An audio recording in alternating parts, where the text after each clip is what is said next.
It is time to delve into our spellbooks and become masters of mystical mayhem. It is time to have a look at the wizard. Welcome to the Attic Dungeon. My name is Sam, and whether you just want to cast Fireball or you think class features are for chumps, I'm here to help you with everything. Alas, this week I don't have any fancy way of asking you, but if you enjoy what I'm doing, please like, subscribe, click the notification bell, and if you want to be my best friend ever, share my videos with your D&D minded friends. Maybe they'll enjoy my stuff as well. Ah yes, the wizard. Phenomenal cosmic powers! Itty bitty class feature list. Yes, what do people expect when you are playing a wizard? Well, in a nutshell, they expect you to be clever, squishy, and have a magical solution to about every situation. And that is largely because the wizard has, without any rivals, the largest available spell list in the game, and it contains spells for about every situation, as long as you're not trying to actively heal someone. That is beyond the scope of these mighty magicians.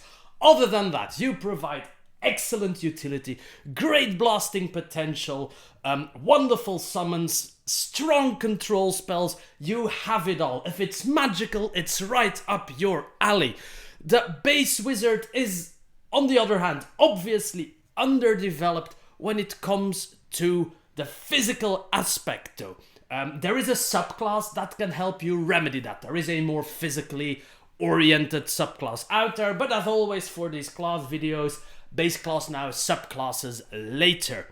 In general, don't expect your wizard to take to the front lines with a giant sword trying to decapitate a goblin. He might be able to summon a giant sword that decapitates goblins though, so that's alright. You will also notice, as I hinted at the very start, that the wizard base class is incredibly light when it comes to class features. Spellcasting included, you get the full amount of 4 base class features over the course of 20 levels. That is peanuts compared to other classes. There are levels, if you look at your class table, there are levels where the class feature line is just empty. No other class has that. You do gain a normal amount of subclass features though. I would say not every class gains an equal amount of subclass features, and you are on the higher end of the amount of subclass features gained. And of course, the lack of base class features is very much compensated by the amount of spells you get to juggle with. Now, if we look at our proficiencies and defenses that our wizard gets, you will immediately see that he is a wet paper bag when it comes to defenses. He has the lowest hit die there is in 5e, a d6, so no giant hit point increases over the levels, I'm afraid. You get no armor proficiencies at all, so you could actually dress in a wet paper bag and it might even be more effective at protecting you than you are yourself. When it comes to saves, you get the wisdom and the intelligence save. That is decent. Wisdom, a very good save against mind control spells and the like. And intelligence actually has some situational cases where it's really good. If your party is going to be facing mind flayers at some point, you're going to learn to worship your intelligence save, which will be very high, of course, because intelligence is also going to be your main ability score. When we look at weapon proficiencies, you are so incapable of fighting that you do not even gain the full simple weapon spectrum of proficiencies. You get proficiencies in, and allow me to check, daggers, darts, sling, quarterstaff, and light crossbows. That's it.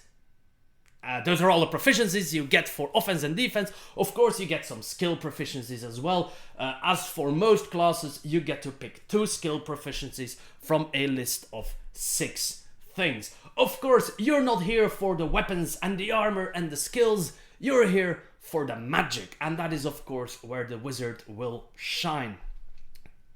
As I said, The wizard is an intelligence spellcaster, so you want to pump that intelligence score as high as possible to make your spells as effective as possible. Next up, you want to keep your, as always, dexterity and constitution on high levels. Dexterity because dex saves are great. Having high initiative is really strong for casters because you can cast your control spells before the enemy gets to act.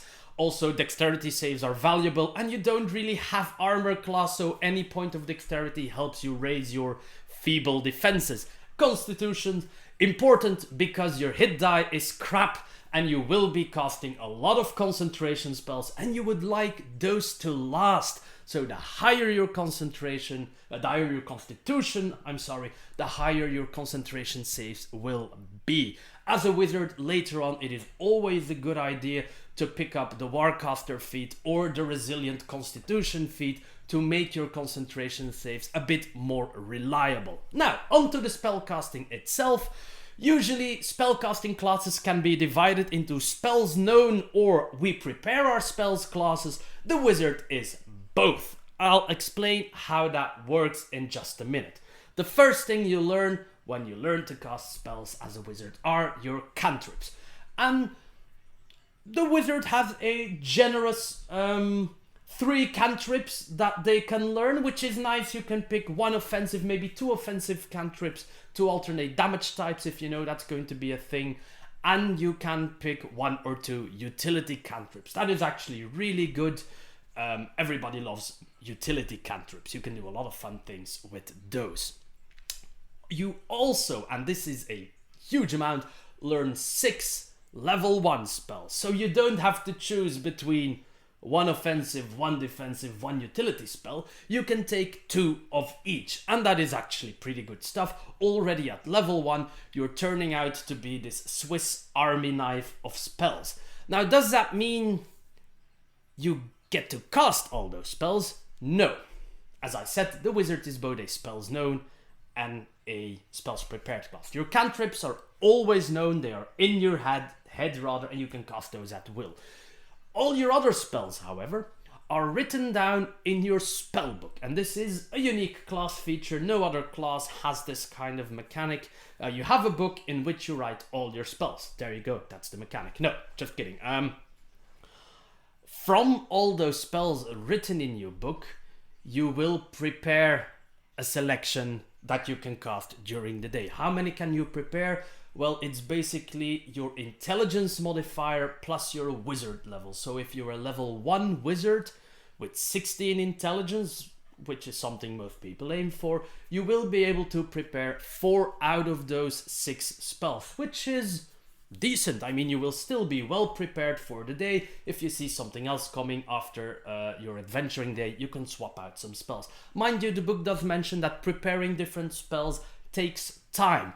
Don't forget, in a long rest, you have to spend 6 hours asleep. The other 2 hours you can do whatever you want. So that's some time you can use to prepare your spells. The stronger the spell, the longer it takes to prepare. Have a look at the exact rules in the book. I don't think most dungeon masters are super rules lawyery when it comes to spell preparing time taken, but still, you never know. Have a look at it. Also fun for the wizard, each time you level, you're going to be gaining 2 spells. All other classes that works with spell gained on level up only gain 1 spell. Sometimes they even gain nothing. But the wizard gains 2 spells that they can immediately inscribe in their spell book, added to your selection that you can prepare from. That's a lot. That is one of the things that is going to make you a magic bag full of tricks. This also means that you are able to pick some niche spells without sacrificing general utility spells. You can take both, mage armor and featherfall and insert blasty spell. Let's say, Thunderwave, is that a wizard spell? I'm sure it is. At level 1, and still have 3 other spells you can choose. And when you level up to level 2, you get to take 2 more level 1 spells. So by the time you're accessing 2nd level spells at level 3, you have 8 level 1 spells that you can choose from. That is, there is no other class that has access to this amount of spell flexibility. Yes, I can hear you go, oh, but the cleric and the druid get to prepare spells from their entire spell list every day. Completely true, but their spell list is a lot smaller compared to the one the wizard has. Now, spell books, I'm not done with those yet. It's always a good idea to make a backup as a wizard, because it is quite possible that your spell book gets destroyed. Now, most dungeon masters don't touch the wizard spell book because it's a little bit of a dick move, but it might fit into the campaign, it might fit into the story. Maybe you had to sacrifice your safe place and you had to run away and you had to leave behind your spellbook. There's a lot of story reasons why this might happen, and having a spare spellbook stashed somewhere can really save you, because if you don't have a spare spellbook, obviously you can buy any new book and start writing spells, but you can only write down the spells that you have prepared at that point. So all the other spells that you might have gained over the course of the game are gone if you do not have a spare spellbook. Another benefit of having a spellbook is that when you encounter another spellbook belonging to a wizard, or spell scrolls with wizard spells on them, or just spells that are also on the wizard class list, which, as I said, is a lot of spells, you can inscribe these spells in your spellbook and hence learn them. So purely theoretically speaking, the wizard can learn an infinite amount of spells because you have a book in which you can keep writing. That's why the preparing limit is there, so you just don't cast anything you want at any point ever. I think that's most of the things that you need to know for the spellbook. Wizards also gain the ritual casting class trait, relatively important because this means that you can spend a serious amount of time casting spells that have the ritual tag, but then you don't have to spend a spell slot to cast them. I'll give you the wonderful example. Identify, pretty popular spell to identify items, magic items, what have you, curses even, I think, at level from level 1 on, but you don't really want to spend one of your few spell slots at low level on casting Identify. You can just spend 10 minutes plus the time that the spell takes. You sit down, you humana until all the lights glow, and then you cast Identify. You do still need the components though. Something special for the wizard. Usually if you want to cast a ritual spell, you need to have the spell prepared. For the wizard, this is not the case. If the spell is in your book but not prepared, you can still ritual cast it. So Identify at level 1, a great pick that you never need to prepare actually, because you will always want to cast Identify as a ritual, except maybe in crazy emergencies. Now, I've been raving about how flexible the wizard is when it comes to spellcasting in general, and that is certainly true, but there is one thing you have to realize. Every other spell's known class, like the bard, the sorcerer, the warlock, can retrain spells. When they level up, they can remove one spell that they know and add another one of a level that they could cast. The wizard does not have this feature. You gain 6 level 1 spells, you gain 2 spells at each level up, which is incredible, but you cannot retrain any of those spells. Ever. What you can do, however, as a wizard, is inscribe more spells in your book. If you encounter another wizard spellbook or a spell scroll, and the spell scroll is of a wizard level, is a wizard spell of a level that you can cast, same for the spells in the wizard's book by the way, then you can copy those into your own spellbook and thus expand your spell selection. This means that purely on paper, a wizard can have an infinite amount of spells in their book. All the wizard spells could be in your book if you've encountered them all. This is not going to happen, but it is fun, and talk about this beforehand with your dungeon master. It is fun when playing a wizard to gain the occasional extra spell in your book. It's one of the bigger class mechanics to have fun with, in my personal opinion. That doesn't mean your DM has to give you every spell you want. You can pick enough spells on level up, but the occasional extra spell might be really nice. Now, spell selection then. You learn 3 cantrips at level 1. You have a ginormous list of cantrips to pick from, which is it's good. I mean, you have almost all cantrips out there, I think. And you are going to learn extra cantrips. That's why I was looking at my screen right now. At level 4, at level 10, that's it really. You'll know 5 cantrips when you are a level 10 wizard, and that is the maximum you will get.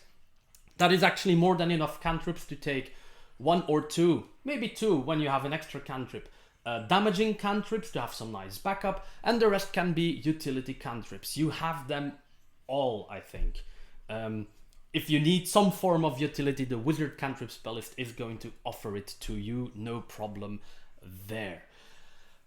Avoid, as I've said before, I think I said this in the Bard video, avoid Blade Ward and True Strike. They are bad spells that are not worth your action that you have to spend on them. If you want the full explanation, go to the Bard video. I do the entire explanation there. Any other cantrip will have its purpose. Of course, some of them are a bit more niche. You have those cantrips that allow you to mold earth or shape water, what have you.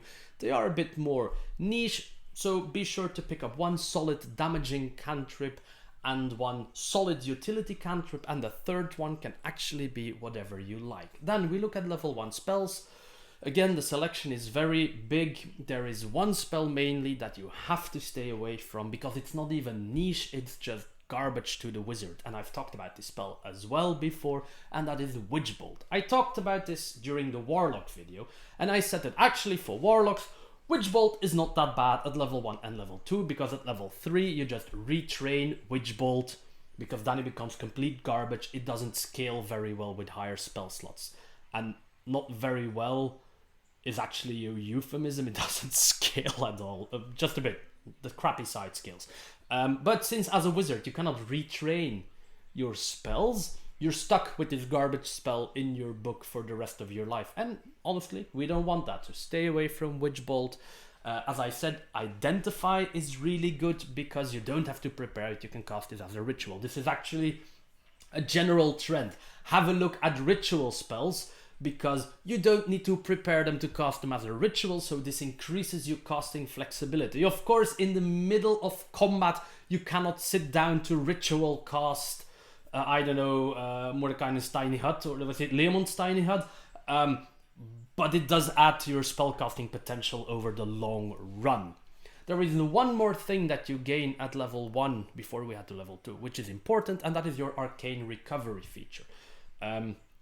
Once per long rest, you can regain a certain amount of spell slots during a short rest. How many spell slots can you get back? Well, it's going to be equal to half your wizard level, and that doesn't mean that at level 20 you can regain 10 spell slots. No.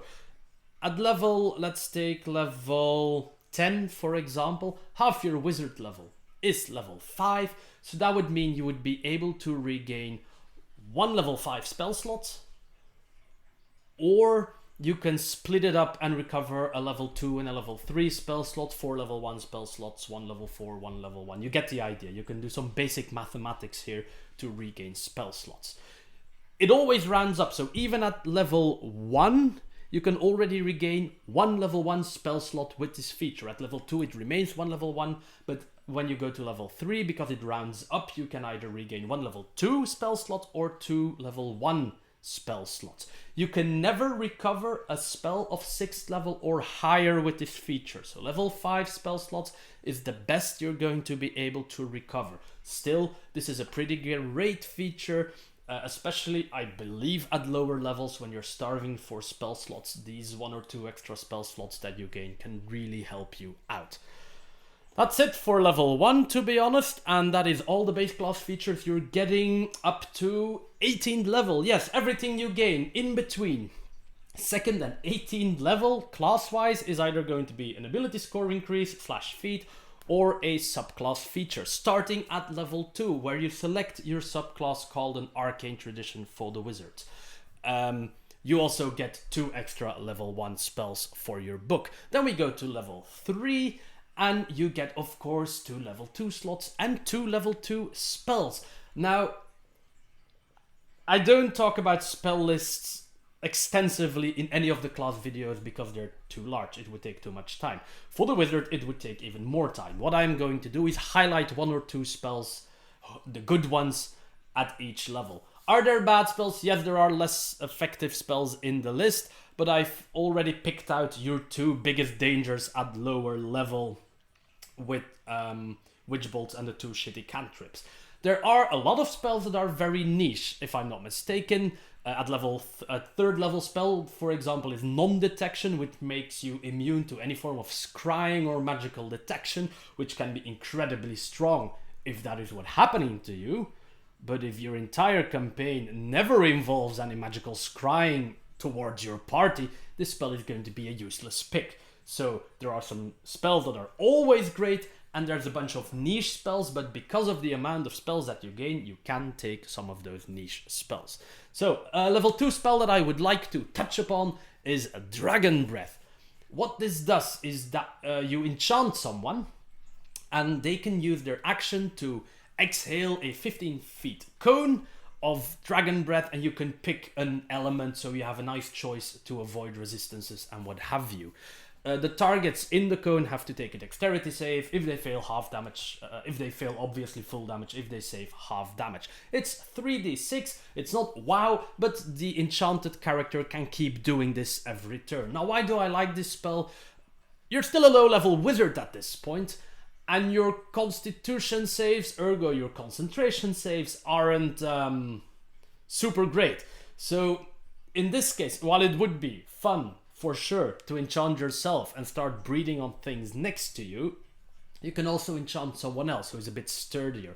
The sword and board fighter, who hits for 1d8 every turn, normally speaking, can now hit for 3d6 every turn, which is amazing. It's a nice way for the wizard to improve the party's damage output with a concentration buff without putting yourself at risk for too much. So, Dragon Breath, I really like this spell. It's not Fireball, but it's a good spell. Level 4 is an ability score increase. Oh, I forgot something. Before we head to level 4, Tasha's actually gives you an extra feature, my dear wizards. Apart from, obviously, Tasha's gives wizards an improved spell list, as it does for every class. You also get something called Cantrip Formulas, which allows you, after each long rest, to replace one of your wizard cantrips with another cantrip that you know from the wizard spell list. So I told you that cantrips are in your head, but if you've managed to inscribe cantrips in your book, which you can do, nobody's actually stopping you from inscribing the cantrip that you know in your head, in your book as well. And if you would gain more cantrips and more and more and more, and they wind up in your book, this is a feature you can use to swap out cantrips, actually. It's something silly, I think, that they looked over for the base wizard when they brought out the player's handbook. For like, okay, the wizard can gain spells. Oh, look, he gains cantrips. Ah, he has no way of preparing extra cantrips. This allows you to do that. So, tiny upgrade, quality of life thing really for the wizard onto level 4, which is, of course, ability score increase or a feat. I've mentioned it before. If your intelligence is on par, resilient constitution or warcaster, highly advised for most wizards. I wouldn't say it's mandatory. I never say any feat is mandatory. I don't think feat tax is a thing. The only thing that exists are min-maxi people. But they are great feats for wizards nonetheless. Level 5 brings in the first heavy tier of spells, in my opinion. Third level spells is when the game gets rolling. Wizards have access to Fireball, but I do prefer Lightning Bolt, as you know. You have access to Haste, you have access to Slow, you have all those great level 3 spells at in your fingertips, so to speak, if you would like that. So level 6 is a subclass feature, and then at level 7 you gain access to 4th level spells. Now the spell that I would like to shine my light on today for 4th level wizard spells is Fateful Hound. It is a 4th level conjuration spell. It takes 1 action and it lasts for up to 8 hours.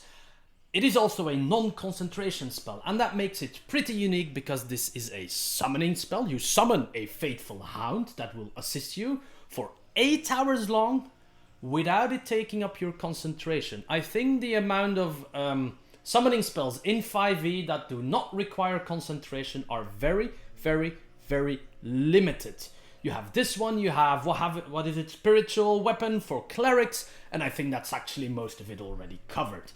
Now, what does the Hound do? It's a phantom dog. It's not a real dog, so you are the only one who can see it, actually. The Hound for anyone else is invisible. It can alarm you if a from small to large creature comes within 30 feet of you and it didn't speak the password. So there's a password attached to this hound that you can hand out to people that you trust. And if somebody else approaches you, the hound starts to bark loudly. It's invisible, but people can hear the bark, of course. So intruders will hear a hound barking really loudly. The hound sees invisible creatures, can see into the ethereal plane, and can see through illusions. So this is actually a really good guard dog to keep watch over you and the party when you're asleep. It lasts for 8 hours, which is, coincidentally, the time of a long rest. But it would, of course, be a pretty lame spell if this was a summoning spell that you only use to cover your butt in a long rest. No, at the start of each turn, the hound will attempt to bite one creature within 5 feet of you that is hostile. The attack bonus is equal to your spellcasting modifier plus your proficiency, so that's decent. And on hit, it will deal 4d8 of piercing damage. That is actually very decent. If you summon the hound during the day, that means that this dog has a repeated chance of dealing 4d8 piercing damage. That is potentially a lot of damage. Of course, it is only to creatures that get close to you, and the wizard wants to stay in the back.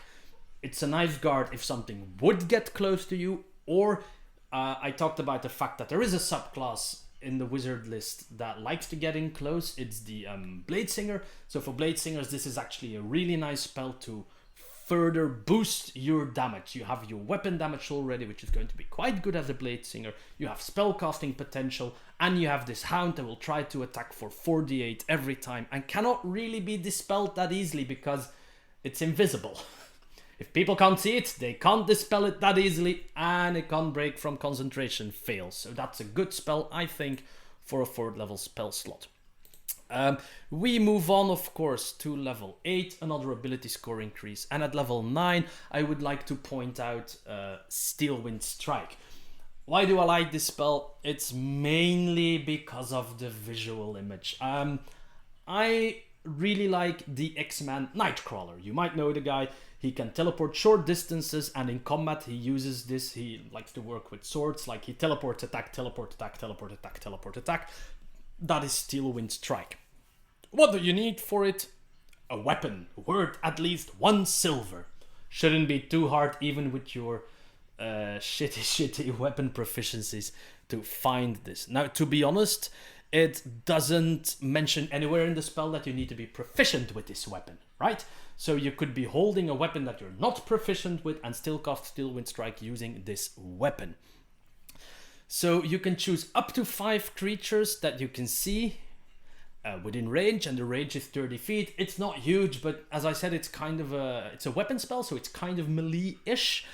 And you make a spell attack against each target, and obviously on a hit, each target takes 6d10 worth of damage. This is a decent amount of damage. If you would hit all 5 targets, you're dealing 30d10 damage. Now that's not going to happen probably, but it's a nice thing. It's also good because you do need a bit of variation in your spells. You're going to have a lot of spells that are targeting saves, specific saves here and there, and it never hurts to have this spell that targets armor class for those big dumb guys that have a lot of hit points but a very low armor class type of creatures. This spell will deal a nice amount of damage to them. Also, because it's a spell with an attack roll, it can critical hit. And that's just painful. If you critical hit one of these guys, and let's be honest, you're potentially hitting 5 guys, so it's not unlikely that you will crit at some point. You get to deal 12d10 damage. And that is going to sting people. After you've attacked all of your targets, you will reappear within 5 feet of one of the targets that you hit. So this leaves you kind of in melee range. Again, I seem to be putting spells on the table that benefit the Blade Singer a lot, but I just really like the visual aspect of this spell. It does good damage. It is something that people would not think of a wizard to have, and that is why I like it. As I said, they expect you to be squishy and never be at the front lines. At higher levels, once you've gained a few hit points, you've gained maybe some protective spells that you've weaved around yourself, you're a war mage, for example, who really doesn't care about getting hit because they can just deflect or whatever. This actually becomes a really fun spell to do. Okay, so that was our 5th level spell. At level 10, you gain another subclass feature, and then at level 11, you can take the Magic Jar spell. I thought maybe let's take an actual wizard spell here. Magic Jar sounds like you're creating your own bag of holding, but that is not what it is. Actually, your soul leaves your body and goes into this small container. And you can project your soul 100 feet from this container, either returning to your own body, which is catatonic for the duration of the spell, or attempting to possess another humanoid's body. You can't take over dragons, let's be serious here, but you can try to take over another humanoid. There are a few spells that block this thing completely. Protection from Good and Evil and Magic Circle completely block this spell, but otherwise they have to do a charisma save. If they fail, you move into their body and their soul goes into the container. If they succeed in the save, rather, you can't possess them for 24 hours. Now, once you possess the body, your statistics are replaced by your possessed target. So if you've managed to possess some incredibly strong humanoid with high strength and giant swords and what have you, you gain this character's statistics. You now have 20 strength. Congratulations, you're Banner Hulk Banner, Smart Hulk. You do keep your own class features, and that technically means you gain spellcasting. You keep your spellcasting as well, because spellcasting is a class feature, but you are stuck with the intelligence modifier of your possessed target. That could be if you possess an ogre or something. Is that a humanoid? Something large and dumb. Maybe you could get stuck with a very shitty intelligence, so you're not going to be casting great chromatic orbs anymore from that body. If the possessed character has class levels, you've possessed a fighter, for example, you cannot use the fighter's class features. You are stuck to your wizard class features, but you can stay in there forever until the spell is dispelled, possibly. Until you choose to leave the body, or until the body dies, which is dangerous because if you fail a save when your host body dies, you die as well. But this spell offers a lot of value, maybe outside of combat, because you do need to cast it a bit. Well, it takes a minute to cast, but it offers a lot of shenanigan potential. I mean, I could be highlighting blasting spells here, but everybody knows to find blasting spells. That's not fun. So that's why I pick out these funky spells that you can use to really move around in the campaign. This could probably derail a campaign as well. If you possess an important story character, maybe even one of the bad guys, you could horribly mess this up for your dungeon master. Oh well, you're a wizard. Altering reality is kind of what you do. Level 12, of course, ability score increase, and level 13 brings you 7th level spells. Now we're entering the highest tiers of spells. I'm not going to pick out which ones are good. I'm going to repeat something that I've said for the bard as well. Now you do get 2 levels 7 spells immediately, because you get 2 spells every day. You can take 2 level 7 spells, which means you can half ignore what I'm about to say. Even though everybody enjoys dealing damage, do be careful when picking a spell at level 7, 8, 9th level that is only going to allow you to deal major damage for one combat.